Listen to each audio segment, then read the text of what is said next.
The dust hung in the air like a veil between earth and sky. 500 warriors knelt in perfect rows across the open plain, their heads bowed, their weapons lowered. The ground itself seemed to hold its breath. At the center of it all stood a man in worn clothes and a brown hat, his face marked by confusion and something close to fear. He hadn't fired a shot, hadn't raised a hand, hadn't spoken a word of command. Yet an entire army had dropped to their knees before him. 24 hours earlier, he'd been nobody, just another traveler with an empty stomach and a dying fire. But somewhere between a bowl of stew and the rising sun, everything had changed, and the man who made it happen had vanished into the night without saying why. The fire was almost out when Tobias Brennan heard the footsteps. He'd been stirring the last of his stew, watching the flames struggle against the wind, thinking about how far he still had to go before reaching the next settlement. The caravan routes were getting dangerous. More travelers were disappearing. More camps were being found empty, with only scattered belongings and cold ashes left behind. He'd chosen this spot because it was hidden, tucked between two slopes where the light wouldn't carry far. But now someone was coming and it was too late to hide. The figure emerged from the darkness like something pulled from the earth itself. Tall, impossibly tall, broad shoulders draped in torn leather, long dark hair falling past them in tangled strands. The clothes were filthy, stained with dirt and what might have been old blood. The man's face was gaunt, shadowed by exhaustion, but his eyes caught the firelight in a way that made Tobias's hand move instinctively toward his belt. Not for a weapon. He didn't carry one. Just a reflex born from years of knowing when something was different. The stranger stopped at the edge of the firelight, didn't speak, didn't ask permission, just stood there, watching Tobias with an expression that was impossible to read. Hunger, maybe, or something deeper, something that had nothing to do with food. Tobias had seen desperate men before, men who'd lost everything and would do anything to survive. But this wasn't that. This man wasn't desperate. He was waiting, testing, measuring something that Tobias couldn't name. From the darkness beyond the fire, voices drifted through the night, harsh voices, laughter that carried an edge of cruelty. Another camp, maybe 100 yards away. Tobias had noticed them earlier. A group of traders with too many goods and too few morals. The kind of men who'd sell you a horse in the morning and steal it back at night. One of the voices grew louder. "You lost, savage? We don't feed your kind here." The tall man didn't turn, didn't acknowledge the insult. He kept his eyes on Tobias, waiting for something. A judgment, maybe, or a choice. Tobias looked down at his bowl. It was the last of his food. He'd been rationing carefully, trying to make it stretch until he reached the next settlement. If he gave it away, he'd go hungry tomorrow, maybe the day after. But the man in front of him looked like he hadn't eaten in longer than that. He held out the bowl. Steam still rose from it, carrying the smell of meat and wild herbs. The stranger's eyes moved from Tobias's face to the offered food, then back again. For a long moment, nothing happened. Then, slowly, with a dignity that seemed wrong for someone in rags, the man reached out and took the bowl. His hands were massive, scarred, the kind of hands that had held more than cooking utensils and traveling packs.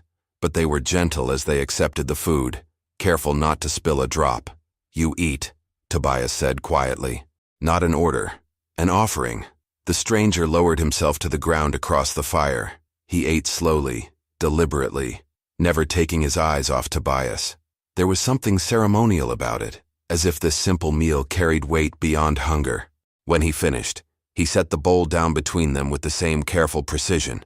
Then he spoke, just 3 words, in a voice that seemed to come from somewhere deep in the earth.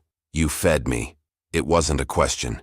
It was a statement of fact, a marking of something that had happened, something that now existed in the world and couldn't be undone. Tobias nodded. "You were hungry." The stranger's face didn't change, but something shifted in his eyes. Recognition, maybe, or acknowledgement of something Tobias didn't understand yet. He rose to his feet in one fluid motion, towering over the fire, his shadow stretching long across the ground. "What's your name?" Tobias asked. The stranger looked at him for a long moment, as if deciding whether to answer. Then he spoke one word, Neshoba. And before Tobias could respond, before he could ask anything else, the man turned and walked back into the darkness. His footsteps faded. The night swallowed him whole, and Tobias was left alone with his dying fire and a bowl that still held the faint warmth of someone else's hands.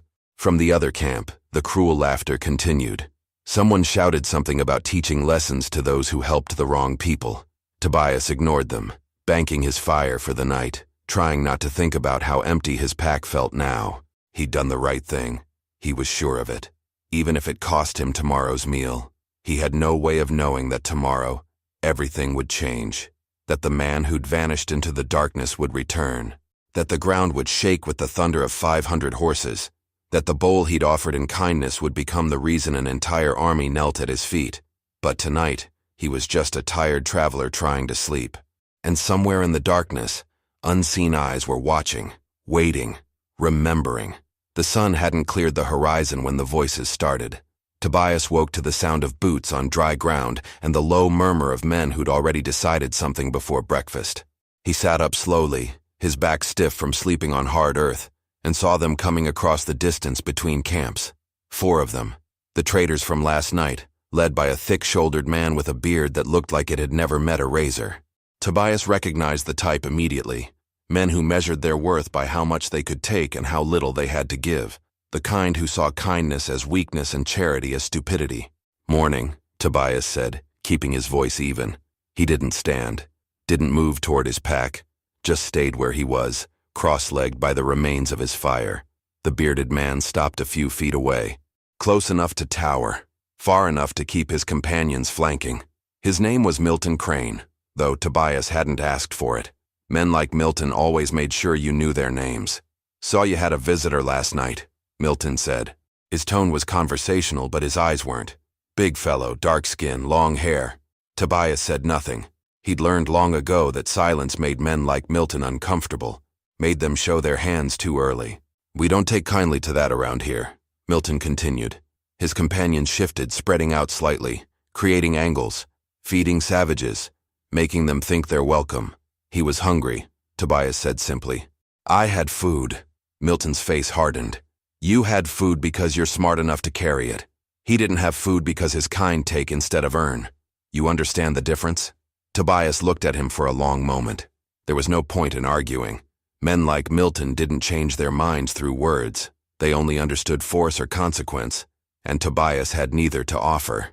"I understand you've got your way of seeing things," Tobias said carefully. "I've got mine. Your way gets people hurt." Milton took a step closer. "There's a reason we don't mix with them. A reason we keep our camps separate and our goods to ourselves. You break that rule. You make it dangerous for the rest of us." I gave him a bowl of stew, that's all. That's how it starts.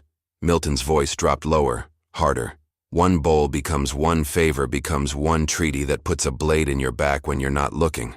We've seen it before. Lost good men because someone thought they could trust a savage's word. Tobias stood slowly. Not aggressive, just tired of looking up.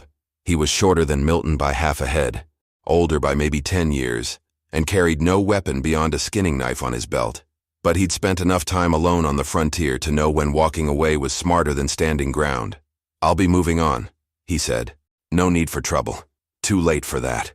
One of Milton's companions, a younger man with nervous eyes, gestured back toward their camp. "You made a choice last night. Chose them over us. That's the kind of thing that needs answering." Tobias felt something cold settle in his stomach. This wasn't about principles or safety. This was about power, about making sure everyone knew what happened to people who didn't follow Milton's rules. "I'm not looking for a fight," Tobias said. "Good." Milton smiled, but there was nothing warm in it. "Because you'd lose." The sound came then, faint at first, distant, like thunder rolling across a clear sky. All 5 men turned toward it instinctively, searching the horizon for the source. The plain stretched empty in every direction, brown grass rippling in the morning wind. But the sound grew louder, deeper, not thunder, something else. "Hoofbeats. Could be a herd," the nervous man said, but his voice cracked on the words. Milton's hand moved to his belt, fingers brushing the handle of his revolver. "That's no herd." The sound grew steadily, rhythmic and deliberate, organized. Tobias had heard cavalry charges before years ago during his brief time with the territorial militia. This had that same quality, that same terrible purpose. But cavalry didn't operate this far out. Not in numbers that could make the ground shake. "Maybe we should head back," another of Milton's men said. "Stay where you are. Milton's voice carried an edge of uncertainty now. His eyes were fixed on the horizon, watching for movement, watching for whatever was coming. Tobias felt it before he saw it. A tremor in the earth beneath his boots, a vibration that started small and built with each passing second. The air itself seemed to change, growing heavier, charged with something that raised the hair on his arms. Then he saw the dust, a line of it, rising against the sky like smoke from a massive fire. Too wide to be a single group, too organized to be random. It stretched across the entire eastern horizon, moving toward them with steady, unstoppable momentum. What in the name of... Milton's words died as the first shapes became visible through the dust. Riders, dozens of them. No, more than dozens, hundreds. Mounted warriors spreading across the plain in disciplined formation, their approach perfectly timed, perfectly coordinated. The kind of military precision that spoke of leadership and training and something far more dangerous than random violence. Milton's hand closed around his revolver grip. Everyone back to camp, now. But Tobias didn't move. He couldn't, because somewhere in the center of that approaching force, he caught a glimpse of something familiar. A figure taller than the others, broader, moving with the same careful dignity he'd seen last night by firelight. And that's when he understood. The bowl of stew, the careful way Neshoba had accepted it. The words spoken like a vow. You fed me. This wasn't an attack. This was something else entirely. Something Tobias couldn't name yet but felt in the pit of his stomach like a weight dropping through water. The riders were close enough now that he could see their faces, could see the weapons they carried, could see that every single one of them was staring directly at him. Milton raised his revolver with shaking hands. Whatever you did last night, you're going to answer for it now. The dust cloud rolled closer, and with it came a sound that Tobias had never heard before. Not quite a war cry, not quite a chant. Something rhythmic and deliberate, voices rising and falling in perfect unison with the thunder of hooves. It made his chest tighten, his breath catch, not from fear exactly, but from the sheer weight of what was approaching. Milton's companions broke first. The nervous one turned and ran, stumbling over his own feet in his panic to reach their camp. The others followed seconds later, their courage dissolving like morning mist. Only Milton stayed, his revolver raised but wavering, pointed at nothing and everything at once. What did you do? He demanded, his voice cracking. What did you promise them? Tobias shook his head slowly. I gave him food, that's all. That's not all, that can't be all. Milton's eyes were wide now, darting between Tobias and the approaching force. They don't move like this for nothing. They don't bring armies for a bowl of stew. But Tobias had no answer. He stood frozen, watching as the line of riders grew more defined. They weren't charging, weren't racing forward with weapons raised. They were advancing with the steady discipline of soldiers who knew exactly what they were doing and why. Each horse moved in time with the others. Each rider sat with the same rigid posture. This wasn't chaos. This was order. The front line reached the edge of Tobias's camp and stopped. Just stopped, as if hitting an invisible wall. The horses stamped and snorted, kicking up fresh clouds of dust, but they held their positions. Behind them, row after row of warriors came to a halt, filling the plain with a sea of mounted figures that stretched farther than Tobias could count. 500, maybe more. All of them silent now. All of them waiting. Milton's revolver shook so badly he could barely keep it aimed. Stay back, he shouted, his voice thin and desperate. I'll shoot. I swear I'll... The riders in the front line parted. A gap opened in their formation, and through it came a single horse, moving with the same careful deliberation Tobias had seen in its rider. The man on its back was no longer dressed in rags. He wore leather decorated with intricate beadwork, his long hair pulled back and bound with what looked like copper wire. But the face was the same. The eyes were the same. That same measuring gaze that had watched Tobias across a dying fire. Neshoba.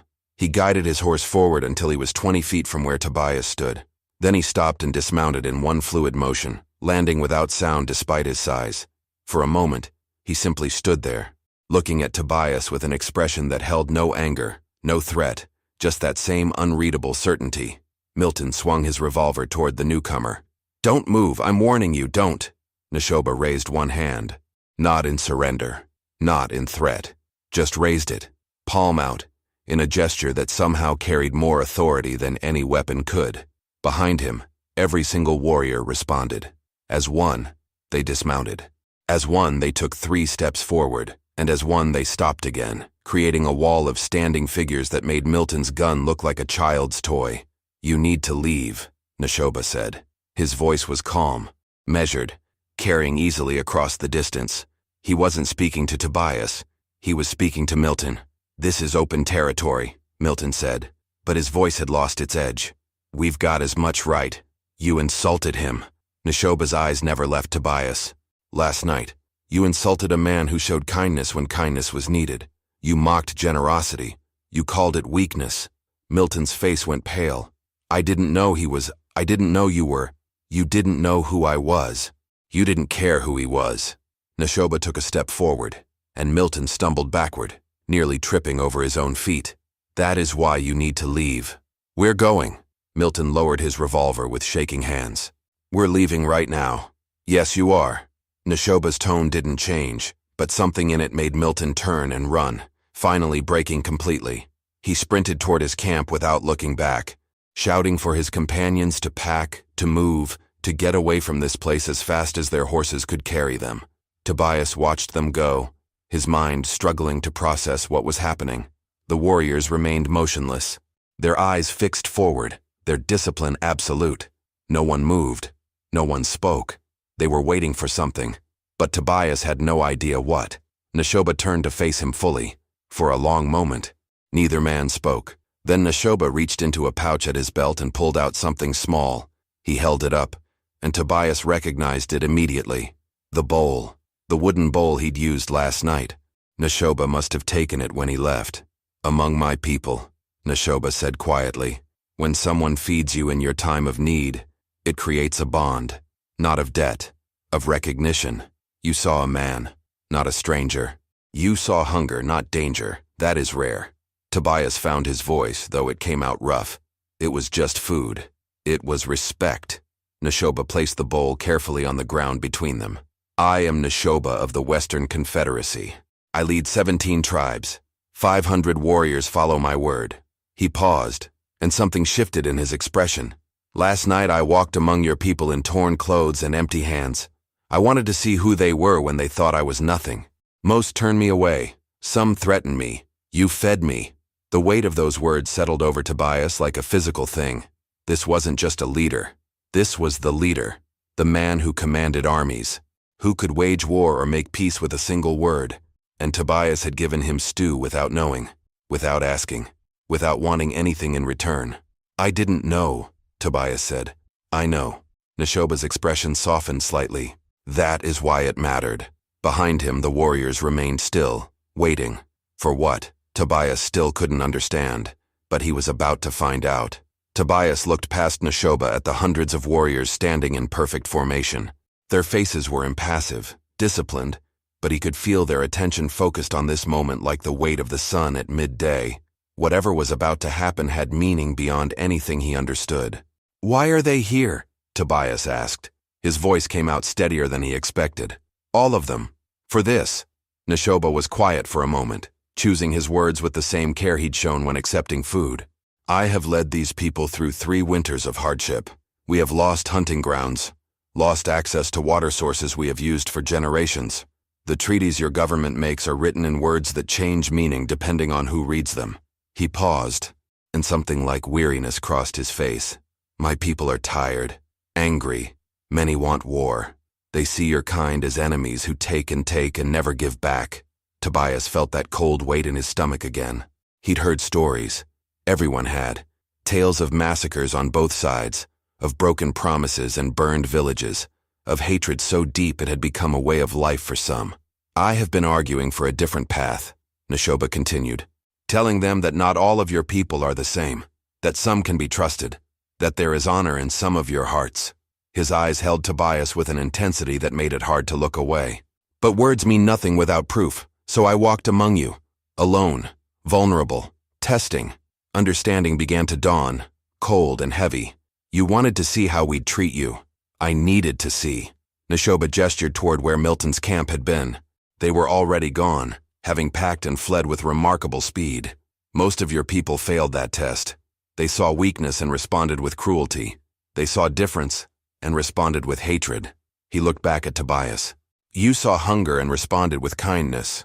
The warriors behind him shifted slightly, a ripple of movement that somehow felt coordinated, even though no signal had been given. Tobias realized they'd been listening. All of them. Understanding every word even if some didn't speak the language fluently. This wasn't just about him. This was about them too. About what they believed, and what they'd been told to expect. I don't understand what you want from me, Tobias said. Nothing. Neshoba's answer was immediate and firm. That is the point. You asked for nothing. Expected nothing. You simply did what your heart told you was right. He took another step forward, closing the distance between them. Among my people, when a leader receives unexpected kindness from someone who has nothing to gain, it must be acknowledged, publicly, so that all who follow him understand that such actions have value, that such character deserves recognition. Tobias shook his head slowly. I just shared food. People do that every day. Not to me, not last night. Neshoba's voice hardened slightly. You had no idea who I was. No reason to trust me. Your own people had already shown their fear and hatred. You could have done the same. You could have protected yourself by joining them in their contempt. Instead, you gave me your last meal. It wasn't my last. It was all you had left. Neshoba cut him off gently but firmly. I could see your pack, see how little remained. You gave freely knowing you would go hungry. That is not common. That is rare. That is something my people need to see. The warriors had begun to move again. Subtle adjustments of position that Tobias couldn't quite track. They were forming something, a pattern, lines and rows that held geometric precision. It reminded him of military formations he'd seen, but older somehow, more deliberate. What are they doing? Tobias asked. Preparing. Neshoba's expression had shifted into something Tobias couldn't read. Not quite solemn, not quite ceremonial. Something between the two. In my culture, when the leader recognizes someone's honor, his warriors acknowledge it as well. It is our way of saying that this person's actions have been witnessed, that their character has been measured and found worthy. Tobias felt his pulse quicken. The weight of all those eyes was almost physical. I don't need recognition. I don't want... This is not about what you want. Neshoba's voice carried absolute certainty. This is about what my people need to understand. They need to see that I was right, that your kind can show honor. That kindness still exists even in those we have been taught to hate. He paused, and his voice dropped lower. They need to see me acknowledge that debt. Because if I do not, if I let this pass without recognition, then I teach them that such actions have no value. That kindness is meaningless. The sun had fully risen now, casting long shadows across the plain. The dust from the horse's arrival had settled, leaving the air clear and sharp. In that clarity, Tobias could see every face in the formation behind Neshoba. Young warriors barely old enough to grow their hair long. Older men with scars that told stories of survival, all of them watching, all of them waiting to see what their leader would do next. What happens now? Tobias asked quietly. Neshoba didn't answer immediately. Instead, he turned to face his warriors, his back to Tobias. He raised both hands, palms out, and spoke in his own language. The words were unfamiliar, flowing and rhythmic, but their meaning was clear in the way every warrior responded. They straightened. They lifted their chins. They prepared for something that required their full attention. When Neshoba turned back to Tobias, his expression had transformed into something ancient and formal. Now, he said, you will understand why 500 warriors rode through the night to be here. Neshoba walked back toward his warriors, each step measured and deliberate. The morning sun caught the beadwork on his leather clothing, making patterns of light and shadow that seemed to shift with his movement. When he reached the front line, he stopped and turned to face Tobias again. The entire force of warriors adjusted their positions, creating perfect symmetry. Whatever this ceremony was, they'd done it before, practiced it, understood its weight. Tobias stood alone between his cold fire and this gathered force, feeling smaller than he'd ever felt in his life. His hands hung at his sides, useless and uncertain. Part of him wanted to run, to follow Milton's example and disappear before whatever was coming could happen. But his feet stayed rooted to the ground, held there by something he couldn't name. Curiosity, maybe, or fear that running would insult these people in ways he couldn't predict. Among my people, Neshoba called out, his voice carrying across the plain. We have stories of the old times, before your people came, before the treaties and the territories and the endless arguing over who owns the earth. He spoke in English, clear and precise, making sure Tobias understood every word. In those times, when a stranger showed kindness to a traveling warrior, it was considered sacred, not because the warrior was important, but because kindness shown to someone you believe is powerless proves the strength of your character. The warriors remained motionless, but Tobias could feel something shifting in them, an energy, an anticipation. They knew what was coming, even if he didn't. When I walked into your camp last night, Neshoba continued, I was testing more than your generosity. I was testing whether the stories my elders told me were true, whether honor still existed in this changed world, whether there was any hope for peace between our peoples. He paused, and his voice grew quieter, more intense. You gave me that hope. You proved that the old ways still have meaning. That character still matters more than appearance or advantage. Tobias wanted to protest, wanted to say it wasn't that complicated, that he'd just done what any decent person would do. But the words stuck in his throat, because looking at Neshoba's face, at the faces of the warriors behind him, he understood that this wasn't simple. That, in their world, in their experience, what he'd done was rare enough to be remarkable. My council did not believe me when I told them, Neshoba said. They argued that I was foolish to walk among you alone, that I risked too much for too little gain, that your people would never show me anything but contempt. A slight smile crossed his face. I told them I needed to see for myself, that if even one of your people showed honor, it would be worth the risk. They agreed, but on one condition. The warriors shifted again. That same coordinated movement Tobias had noticed before. They were forming something new now, creating space in their formation, making room for what came next. They said that if I found what I was looking for, Neshoba continued, if I found proof that honor still existed among your people, then we would acknowledge it, all of us, together, so that no one could claim I had imagined it or exaggerated it, so that every warrior in this confederacy would witness and remember. Tobias's mouth went dry. Remember what? That you fed me when I was hungry, that you showed respect when others showed hatred, that you proved my elders' stories were not just empty words. Neshoba's expression grew solemn, ceremonial, and that for this act of simple human decency, you earned something few of your people have ever earned from mine. The sun climbed higher, burning away the last of the morning chill. Somewhere in the distance a bird called out, its cry sharp and clear in the silent air.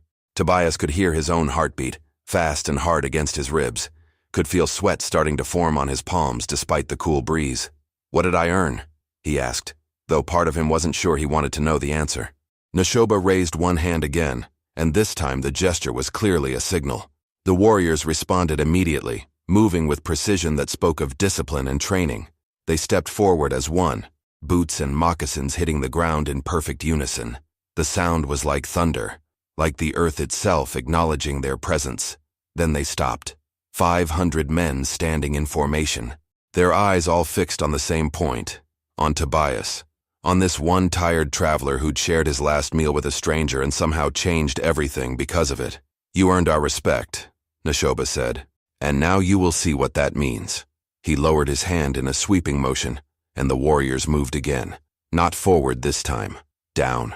Every single one of them, moving with the same synchronized precision, began to lower themselves toward the ground.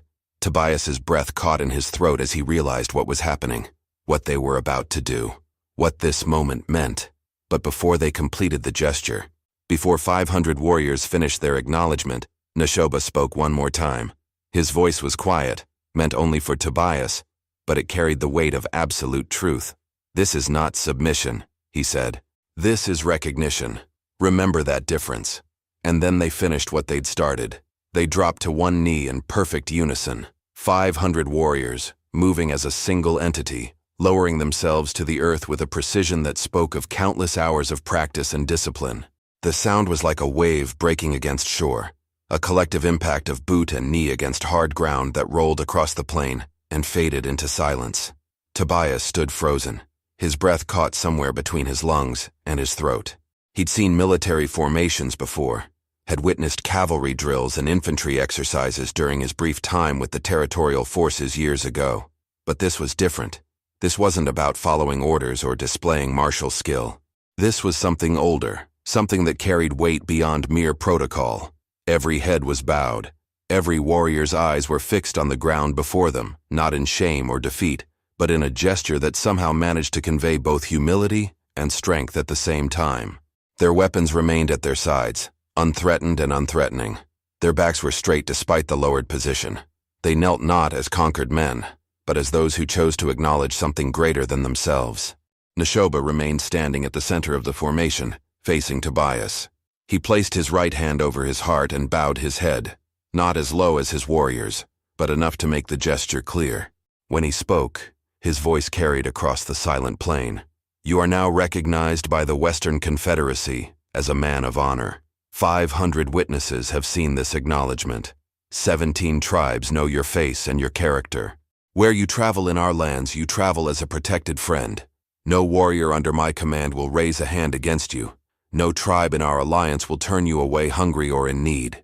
Tobias wanted to say something, wanted to protest that this was too much, that he didn't deserve this level of recognition for something so simple, but the words wouldn't come. His throat felt tight, his eyes stinging with something he couldn't quite name. It wasn't the honor itself that affected him. It was the realization of what it meant. These men had chosen to humble themselves, publicly and completely, to recognize one act of basic human decency. That said more about them than it did about him. Rise, Neshoba said, switching to his own language. The word was short, guttural, carrying the weight of command. The warriors stood as one, the movement as coordinated as their kneeling had been. They remained in formation, but something had changed.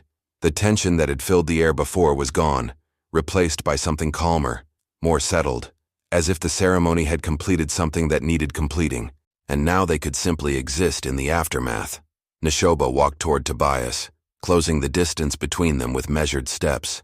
When he stopped, he was close enough that Tobias could see the details of his face, the lines around his eyes, the scar that ran along his jawline, the way his expression held both sternness and something that might have been warmth. My people will speak of this, Neshoba said quietly. They will tell their children about the day 500 warriors knelt for a man who shared his food with a stranger. Some will understand what it means. Others will need time to accept it. But all of them witnessed it.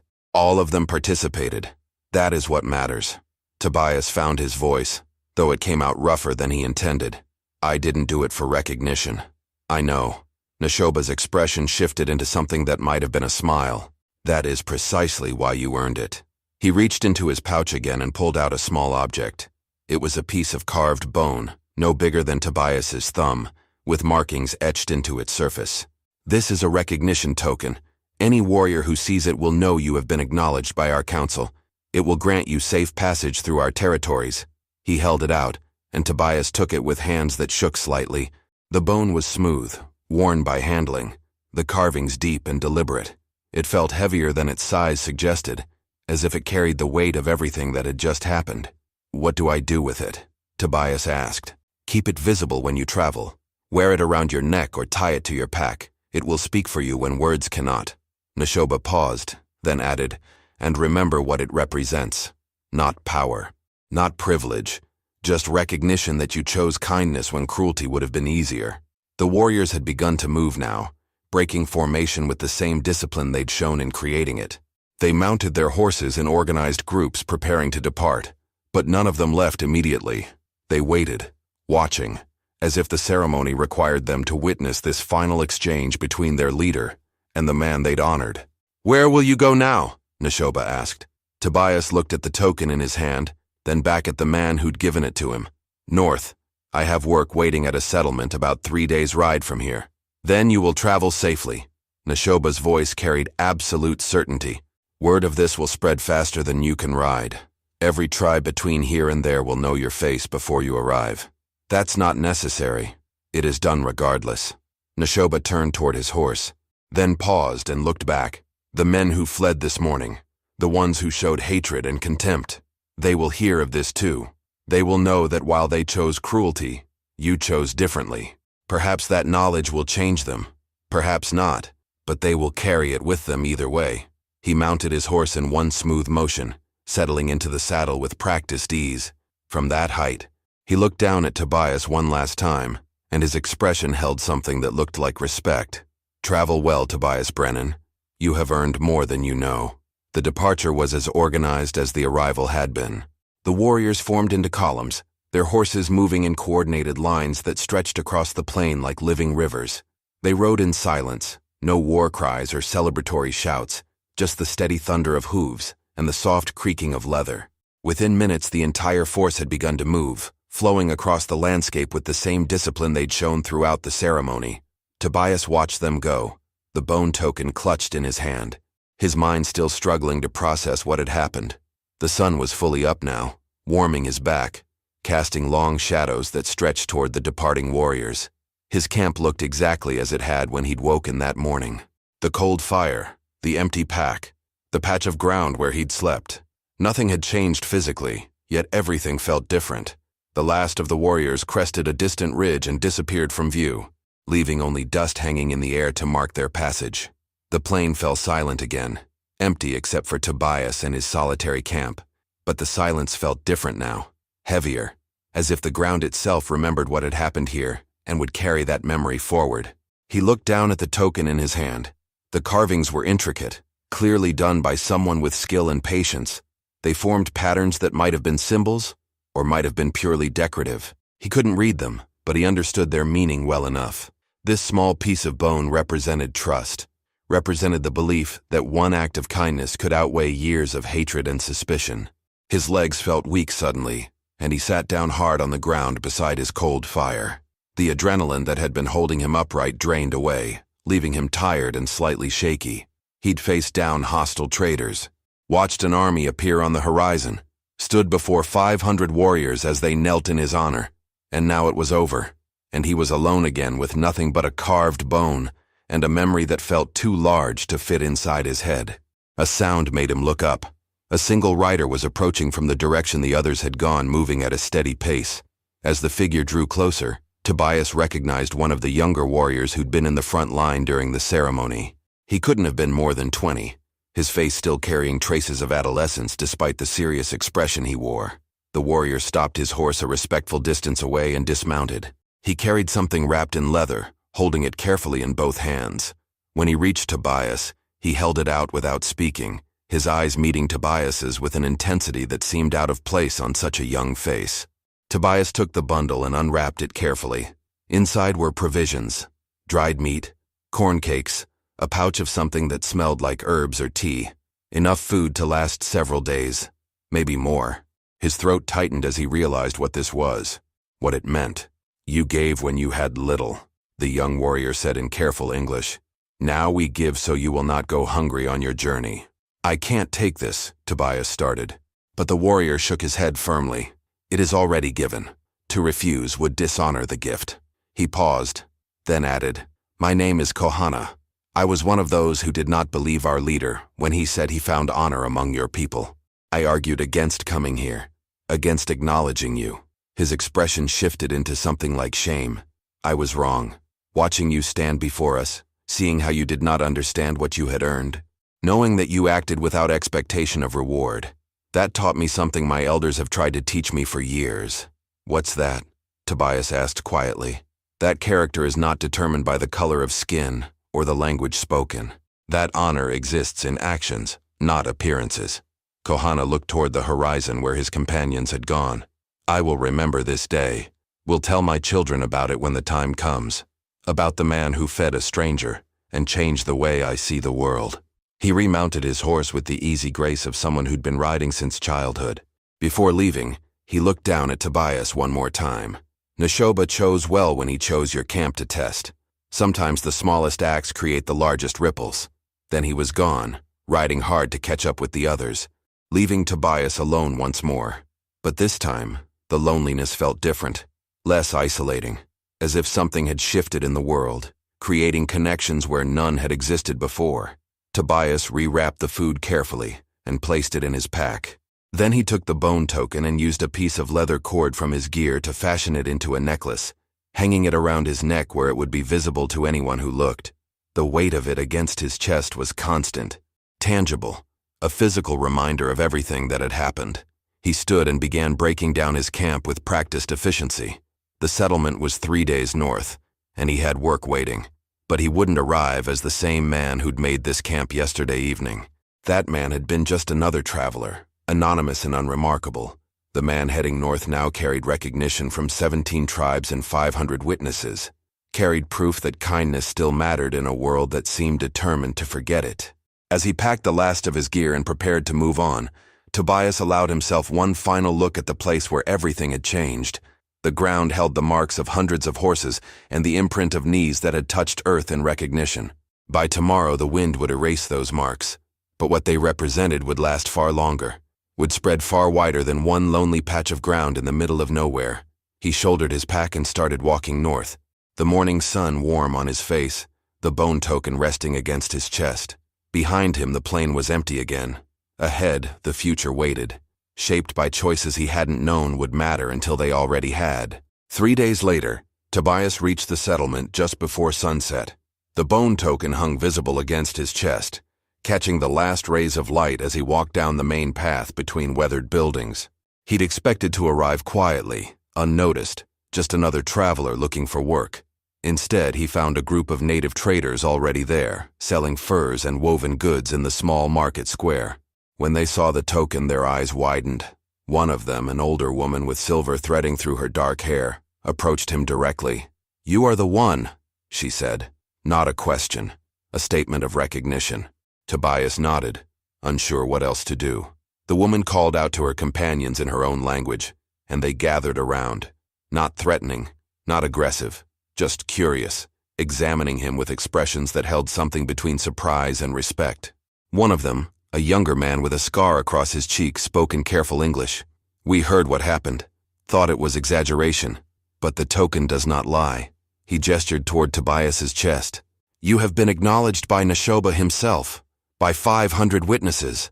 That has not happened in the memory of our eldest." Word spread through the settlement faster than Tobias could have imagined. By the time he'd secured lodging and stored his gear, people were looking at him differently. The settlement's leaders, a council of 3 older men who'd seen decades of frontier life, invited him to share their evening meal. They wanted to hear the story directly, wanted to understand how one man with nothing to gain had earned recognition that traders and treaty makers had failed to achieve through years of negotiation. Tobias told them about the night by the fire, about Milton and his companions, about the moment 500 warriors had appeared on the horizon. He kept the details simple, factual, avoiding any embellishment or drama. But the story didn't need either. The truth was powerful enough on its own. "You realize what you've done," one of the council members said when Tobias finished. His name was Garrett, a former military man who'd settled here after too many years of fighting. "You've created a bridge, one person to another.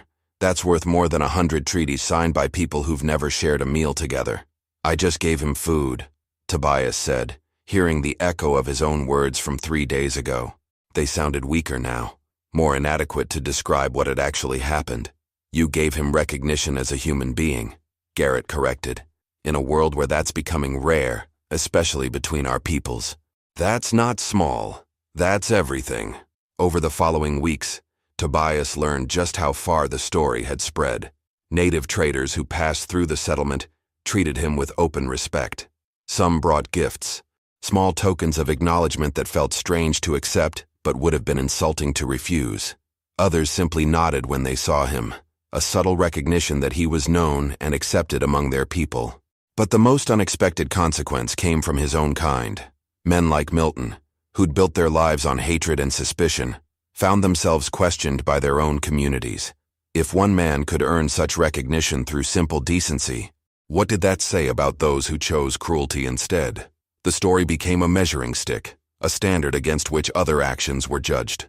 Tobias worked at the settlement through the winter, helping with construction and repairs, earning his keep through labor rather than reputation. But the token remained around his neck, a constant reminder of that morning on the plain. Sometimes he took it off at night and held it in his hands, running his fingers over the carved patterns, remembering the sound of 500 men dropping to one knee in perfect unison. He'd given away a bowl of stew to a hungry stranger. That was all. No grand gesture, no calculated strategy, just one moment of choosing kindness over convenience. And somehow, impossibly, That single choice had rippled outward, creating consequences he never could have imagined. It hadn't solved centuries of conflict, hadn't erased the hatred and violence that still existed between cultures, but it had proven that alternatives existed, that another path was possible for those willing to walk it. Spring came early that year, melting the snow and opening the trade routes again. Tobias prepared to move on, his work at the settlement complete. On his last evening, Garrett found him packing his gear. "Where will you go?" the older man asked. Tobias touched the token at his chest. "Wherever this takes me. Wherever someone might need to see that honor still matters. That's a long journey. It's the only one worth making." As Tobias walked out of the settlement the next morning, the sun rising behind him and casting his shadow long across the ground, he understood something fundamental about the world. Change didn't require grand gestures or dramatic sacrifices. It required small choices, made consistently by ordinary people who refused to let hatred be easier than compassion. He'd shared his stew with a ragged stranger, and 500 warriors had bowed to recognize what that meant. The memory of their acknowledgement would carry him forward, a reminder that even in the hardest times, choosing kindness was never the wrong answer. The token rested against his heart, warm from his body heat, as permanent as the choice it represented.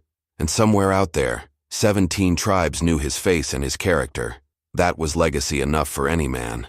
If you enjoyed this story, click the video on your screen now to watch another unforgettable tale from the frontier, where courage and honor collide in ways you never expected.